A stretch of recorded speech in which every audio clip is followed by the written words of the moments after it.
Well, good evening there, traders right around the world. Thanks a lot for joining me in this Wednesday afternoon market recap. Quite an interesting day that we've seen across all three of the US markets. Although there was no considerable net movement either higher or lower, all three of the US markets have left us with some interesting candlestick signals. Now, when we have a look at the Dow Jones Industrial Average, we're talking about a spinning top candlestick right at this pivot point location. Again, I've gone through those resistance levels, which I've been really referencing for the past 2 weeks. Again, when we have a look at the S&P, we've got what we call an inside day doji, which is again reflecting indecision. And look at this textbook inside day doji candlestick on pretty decent volume also on the NASDAQ. This is definitely a logical place where we expect the market to at least slow down if in fact the market is going to set up that lower high with reference to the lower high set up in October 2014. This is really the location where we expect interest or at least selling volume to start showing up into the markets. Now again, nothing is confirmed in the way of a rollover. Nothing is also confirmed in the continuation of the bullish trend. We're yet to take out those higher highs, but definitely be cautious at least legging into both bullish and bearish positions at this location, because at the moment the market has not confirmed which direction it wants to move in, at least for the intermediate trend. Now again, I've gone through a lot or in great detail about the primary trend and of course my thoughts about how sus this market looks moving higher. Again, this market has rallied very quickly, pretty rapidly off from these old support levels, and right now, at least today's candlestick, it might be the beginning of a little bit of selling volume coming into the market. Now again, what makes this interesting is that we've been following a lot of earnings trades, of course, taking place over the last 2 weeks. Most recently, Twitter's come out, and it's reported its earnings on Tuesday. You can see initially it gapped down quite considerably. It traded up during the trading session. However, today on Wednesday, it closed down about $1.70. Now again, this is quite interesting because we love to analyze candlestick patterns. We're talking about this gap support, which is still trying to hold. What we're starting to see right now is a little bit more confirmation in the way of a trade setup. Now, I've gone through this yesterday. I've given you a trade around $41.60. This looks set up to move lower. If in fact we start seeing movements below 41.60, if we definitely get a close below this level, 39.35 is definitely a viable target for Twitter moving forward.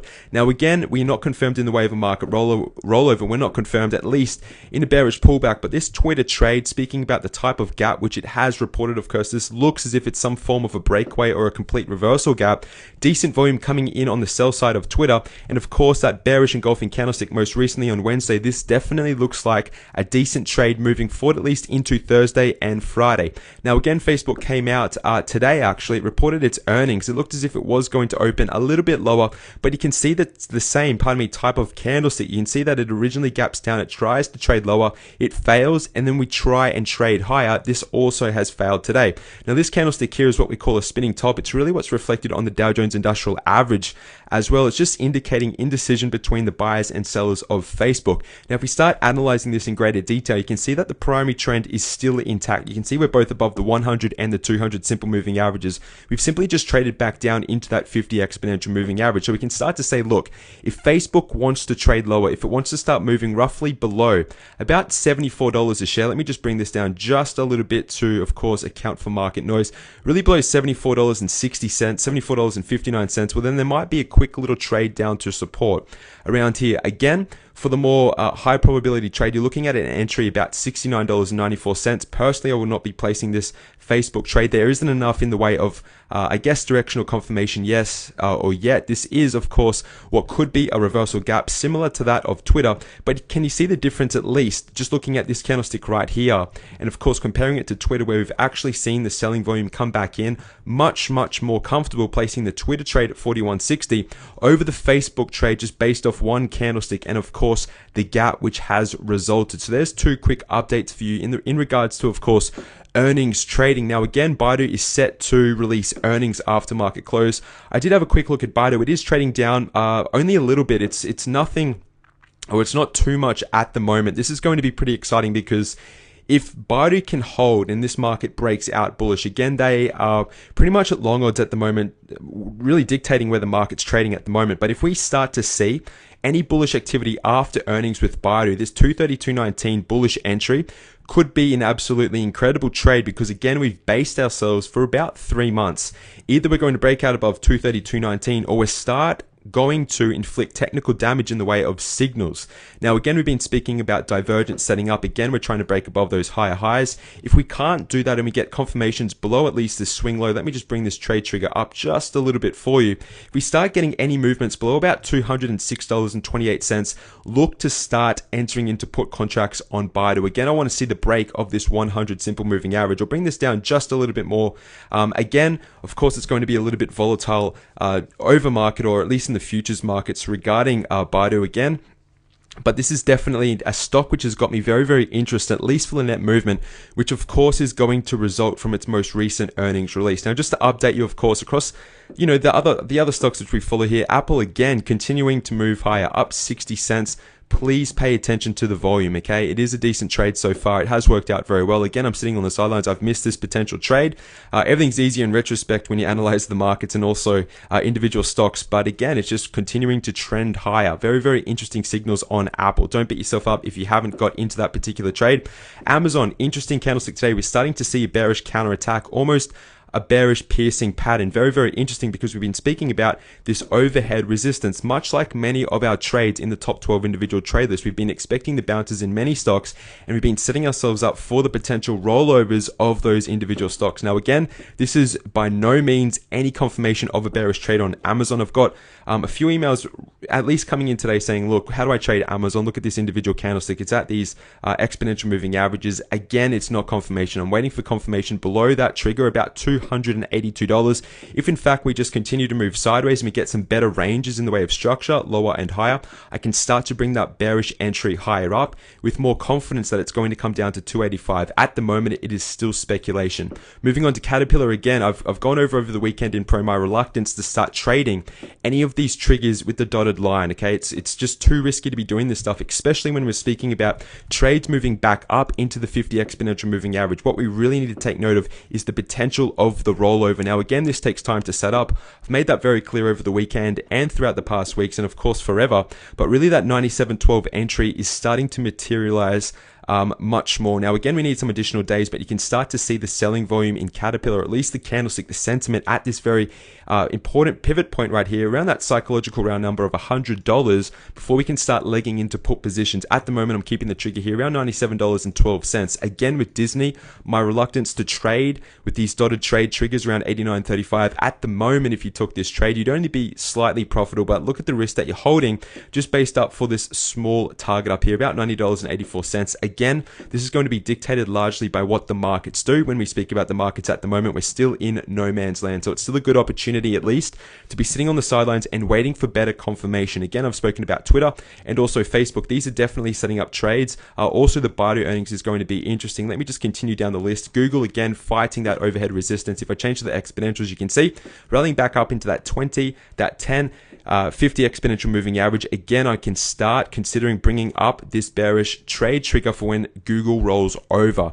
We're starting to see, of course, the daily time frame work in our advantage, because again, we're building that structure which is going to allow us those very clean breaks when, of course, stocks roll over. Now, HAL at the moment is slightly negative. We entered this at 53.56. We have an inside day spinning top yesterday, bit of a doji candlestick at the moment. A lot of students emailed in saying, look, where would you place your stop? At the moment, it really needs to go above these 4 candlesticks right here. If we start breaking above that 20, breaking above that resistance level around $55.80, very good stop to place on this HAL trade. At the moment, this could be setting up a little bit of a bear flag, which breaks to the downside. $50.59 is my first target. $48.59 is still my secondary target.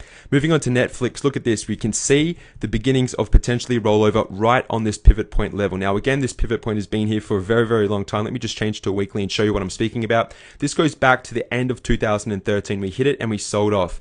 Again, let me just go back. We hit it again. Let me just change to the right chart. On the daily, we hit it again in April 2014, and right now we're testing it. Now, we don't like to trade against, of course, the earnings gap. It is very, very risky, incredibly risky to be fact. What we like to do is wait for the bounce and then get in on the short side when it rolls over. At the moment, we're starting to see those bearish engulfing candlesticks. We're starting to see the early sentiment shift taking place right on this pivot point. Now, again, we need to consider to start, bringing up these triggers to capture, of course, the ensuing rollover if in fact it does occur. What I need personally is a little bit more confirmation. I'm really close to bringing up this 359 entry, even up to about $3.73. Netflix was down $8. It doesn't look like much, but when you're talking about options and put positions, intrinsic in the money options, it works out to be some incredibly profitable trades down to $3.31. So I'm going to undo that for the time being.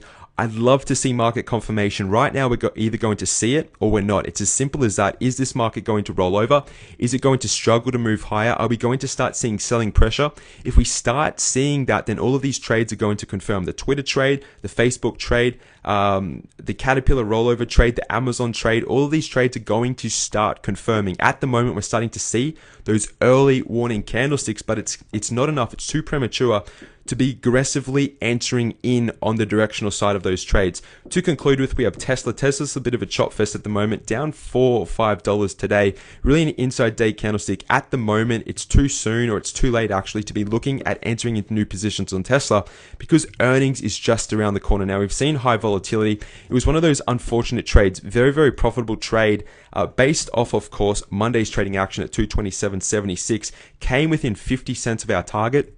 News came out on Tuesday, it gapped against us, pretty much opened right where our entry price on Monday was. And again, we got stopped out on this particular trade. That's okay. We limited our risk. At the moment, though, Tesla's looking very, very volatile. If we get a negative earnings report and this head and shoulders pattern confirms, this gap confirms, of course, this breakaway gap, this has got a lot of price targets in the way of support moving forward. What I mean is that Tesla could very, very easily be trading as low as $195. Now, again, if the earnings comes out and of course it's a bullish gap, we trade up somewhere around $260 a share. All we need to do is start buying about $265 once we break these swing highs established in August and October 2014. And we'll have targets up here about $285. So you can see when I analyze the markets and give you, of course, these market updates, I'm very non-directional or no, I guess, momentum bias. I'm not bullish or bearish. I'm just setting up what could be either a bullish or bearish move and swing on all of these stocks and markets. Now, again, you can start to see these signals or the warning signals on the wall. It does take time to materialize. That's all I really wanted to say on this Wednesday afternoon. I hope you're all doing well around the world. If you want to email me again, success@pivotpoint-trading.com. I do have a little bit of a backlog at the moment. I'm still getting through a lot of emails. It's been a pretty busy time, at least this week, in the way of emails. So I'm doing my best to get back to everyone. I still have a few to send back. I am probably 12 hours overdue on a few, so I apologize for that. But please bear with me. I'm very, very busy, of course, with what I do here, my own personal trading and working with students all around the world. So thank you so much for watching, this analysis video. I wish you all a splendid Wednesday evening. Excited to see what the market does on Thursday and Friday. See how it closes this trading week. Very interesting times to be trading the market, especially when we're running up into these very strong resistance level and still banking on the fact that this could be a once in a lifetime really selling opportunity stemming from this positional area on the chart. It looks as if my MacBook is about to run out of power. I better plug in the power cord and get this video uploaded as soon as possible. All the best, ladies and gentlemen. I'll see you all again. Goodbye.